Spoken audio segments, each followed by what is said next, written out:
Welcome to RVK Newscast. Polly, come on. Yo. I got Polly here with me, as you can see, crazy as always.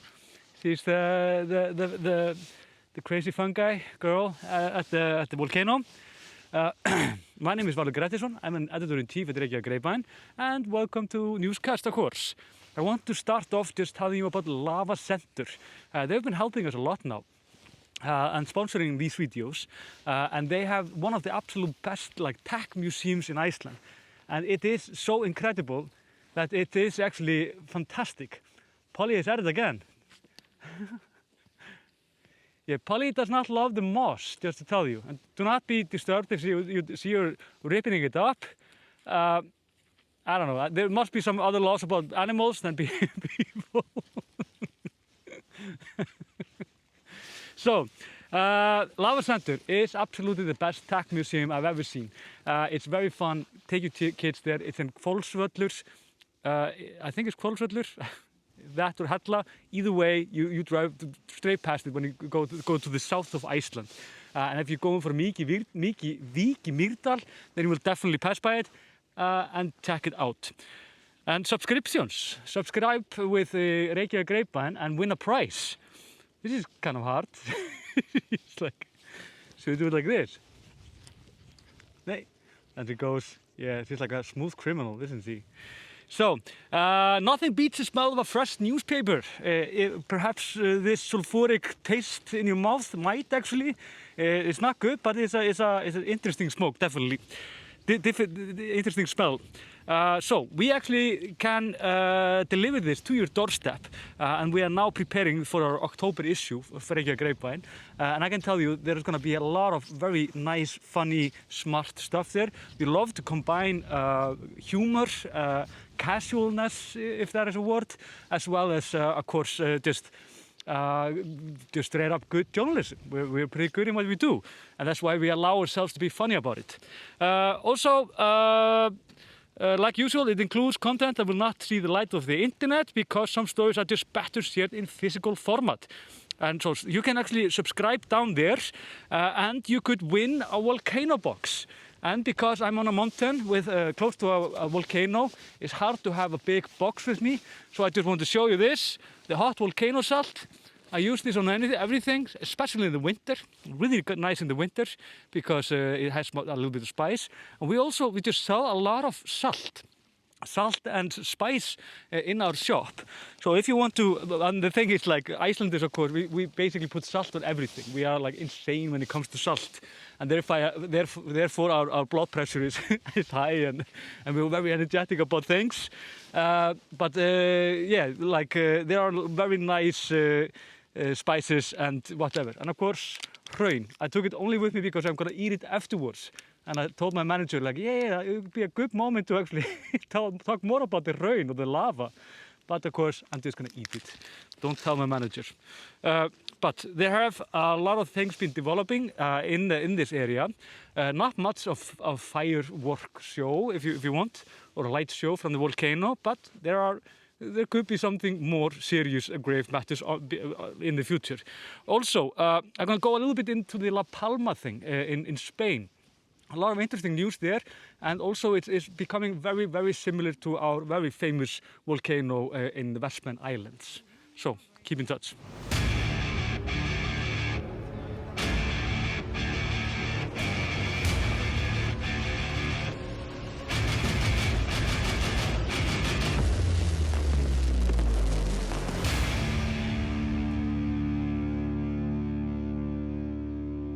Our biggest story perhaps right now is that we have well over 200 earthquakes that have happened in the area of Keilir. Polly. Sorry. So there are well over 200 earthquakes happening, and the area is north of here. Most of you probably know Keilir. This is where I started when everything was shaking in this area. When I first caught your attention, basically, was when I was in the area with Keilir at my back, because at that time we thought actually that the volcano would come up there.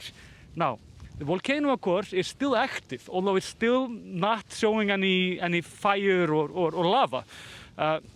nonetheless, they think that it could be a few scenarios that is happening here, because a few of these quakes have been around 4 in magnitude. I think 3.7 is the biggest right now, and there were 2 of them just in like last 24 hours. And of course, like Icelanders feel these earthquakes very well. The earth here is like these earthquakes are not like deep, and therefore we feel them better. Basically, there's a difference, of course, from the deep of these earthquakes. For example, you can have like 7 in magnitude, but it's very deep. You wouldn't feel it as harshly if it would be shallow deep, right? So, what scientists think? They think that, first of all, that the magma is just trying to find a new way up, finding a new crater. And I mentioned this often in the beginning of our, beginning of the eruption. And that this line of magma is a few kilometers long. It's like up to 4 or 5 kilometers. But the difference is, of course, why it came up there is because of these earthquakes, and then the tunnels open up. This could be the same thing happening now. The magma is forcing these tectonic plates. What will you call it? Just write in comment if you know better, but they are forcing these plates they're forcing this way up, and therefore the tectonic plates are always like on some movement. Also, there could also just be a new volcano. There is a possibility for this. Historically, we have had actually 2 volcanoes in this area at the same place. I have never seen this in my lifetime. I'm not sure, like my grandparents had either, and it's possibly there are a few centuries since we actually had 2 volcanoes in Iceland at the same time. And if this is true, then well, it would be a very similar volcano to this one. At the other hand, the place that it's like where these earthquakes are, it's not the cute place as like Geldingadalir. Like here, you can see like there are a few valleys that take all the lava. It's like this valley here. This is of course Newscast, and up there we call it the Nameless Valley, but it's not really nameless. And also then there are 2 other valleys, and all of them are just drinking all of this lava, and it's filling slowly up. And this means that this basically means that like if the crater would come up close to Keilir, there are no valleys. The only way ahead is basically towards our road that connects the city and the international airport, as well as perhaps the town of Vogar. So that could be bad news. But if it's like the same amount of volcano coming out of that crater, it could take like months for that to happen. So that's the scenario now. We think it just might be, there's definitely something going on. And if you know anything now, then like these quakes are obviously connected to this magma. I think that's pretty sure. But they're going to see better in this satellite information today, and we'll know basically more tomorrow about what exactly is happening there. Yeah, I want to go a little bit better into the elections. I told you in the last newscast, of course, we had this odd incident where this what would you call him? The chairman of the election committee in the northwest of Iceland, he was actually he didn't put these seals on the boxes. And they didn't really lock these boxes well enough inside with the votes, and therefore it has cast a doubt over the credibility of the elections, but only in the northwest. I saw some people, a lot of people from the US, for example, that still believe that Donald Trump is president. That they were thought that this is Illuminati or something is working here or something, but that of course is not the case.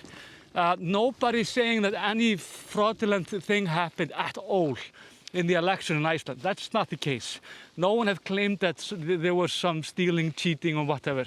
The only thing that people are saying is that how this committee did this was unlawful.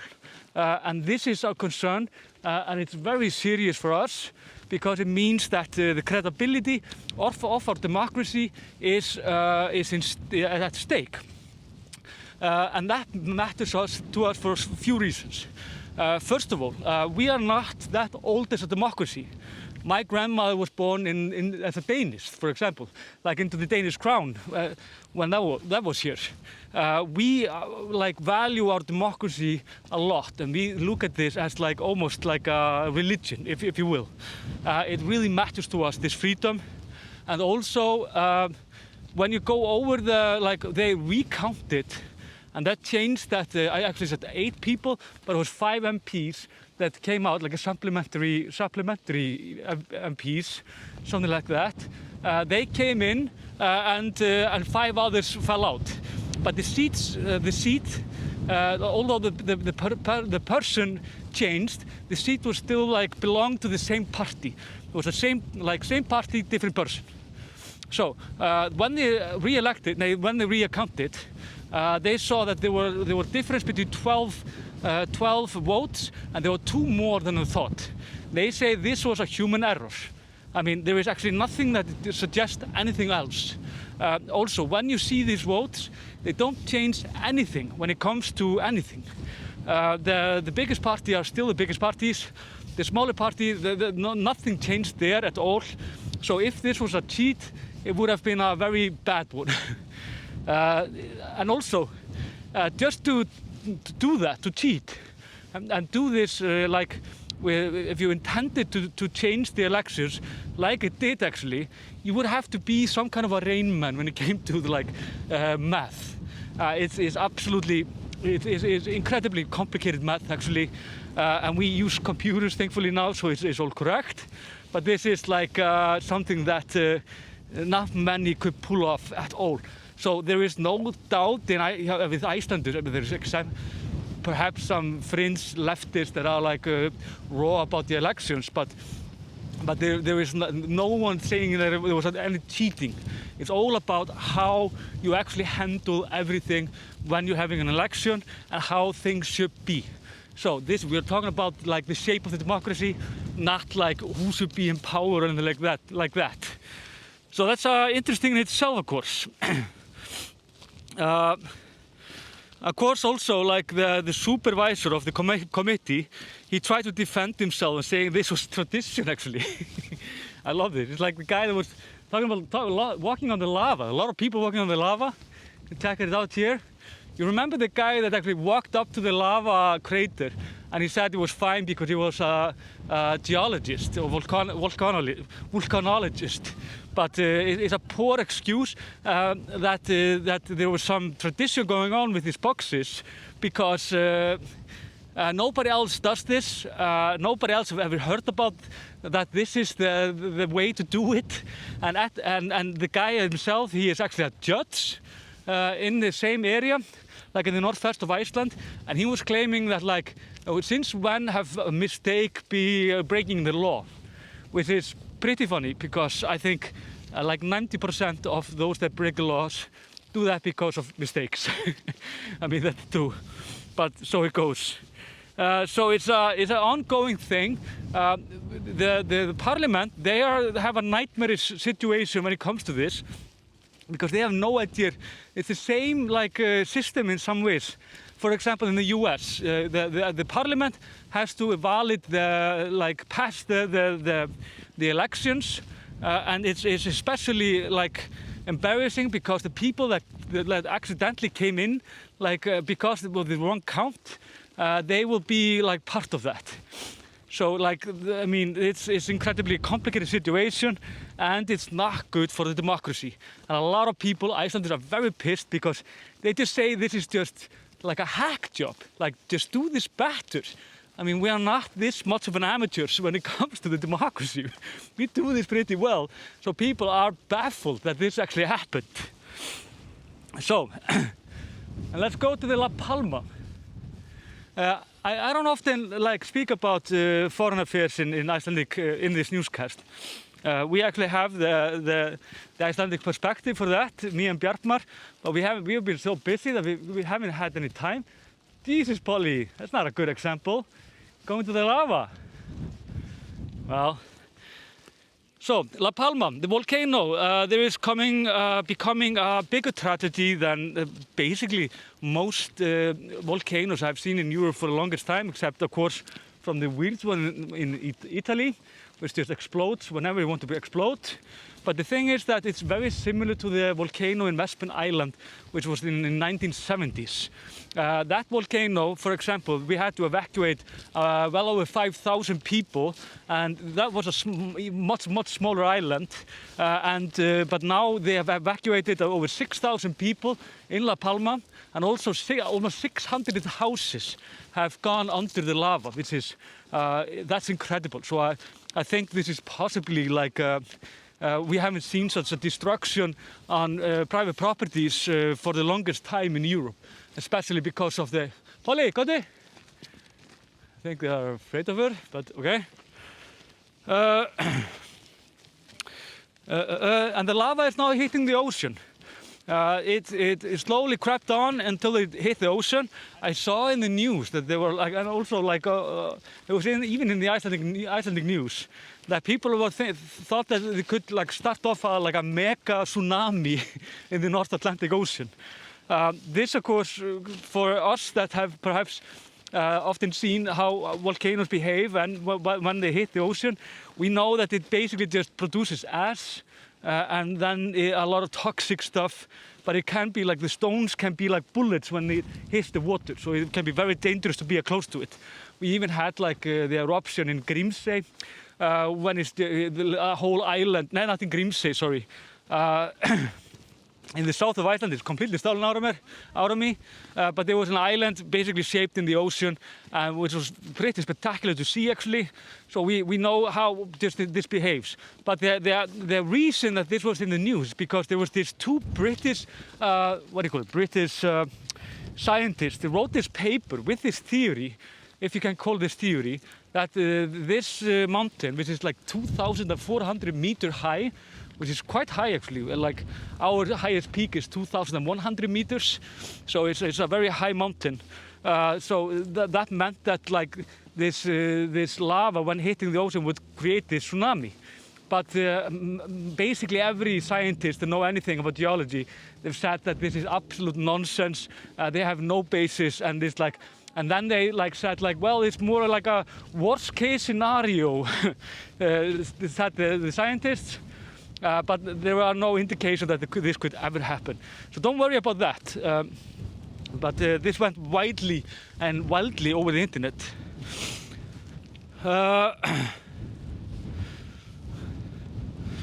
Yeah, also, La Palma is just interesting. Like, if I did the math correct, so take it with a grain of salt, but La Palma is 2.6 square meters when it comes to the area, while Fagradalsfjall is 4.6 square meters.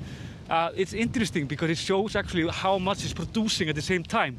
I didn't really find anything like how much cubic meter seconds or anything La Palma is the volcano there is producing. But it is obvious it's very much more than here. For example, we have this 4.6 square meters in like 6 months, but they got it like in 10 days.